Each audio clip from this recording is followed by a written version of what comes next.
விருத்தாச்சலம், திட்டக்குடி அதன் சுற்றுவட்டார பகுதிகளில் இடியுடன் கூடிய மிதமான கனமழை பெய்து வருவதால் வெயிலின் தாக்கம் குறைந்திருக்கிறது. கூடுதல் விவரங்களுடன் இணைகிறார் செய்தியாளர் செந்தில்துரை. செந்தில்துரை, விவரங்கள்.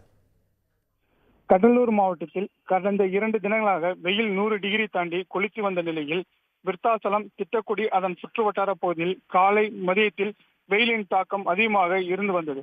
இந்த நிலையில் மாலையில் இடியுடன் கூடிய மழை பெய்து வருகிறது. இதனால் விருத்தாச்சலம், திட்டக்குடி அதன் சுற்றுவட்டார பகுதியான புதுக்குரைப்பேட்டை, அரசக்குடி, குப்பனத்தநல்லூர், வயலூர், எருமனூர், ஆவினங்குடி, இளமங்கலம், கீச்சருவாய், இடச்சருவாய், புலிவலம், கீரனூர், ஆதனூர், பாளையம், பட்டூர் உள்ளிட்ட பகுதிகளில் இடியுடன் கூடிய மிதமான மழை பெய்தது. இதனால் வெப்பம் தணிந்து குளிர்ச்சியான சூழ்நிலை ஏற்பட்டது. இதனால் விவசாயிகள், பொதுமக்கள் மகிழ்ச்சி அடைந்தனர். இந்த நிலையில் திட்டக்குடி அதன் பேருந்து நிலையத்தில் மழை நீர் தேங்கி நிற்கிறது. வாகன ஓட்டிகள், பொதுமக்கள் அதில் சென்று வருகின்றனர். விவரங்களுக்கு நன்றி செந்தில்துரை.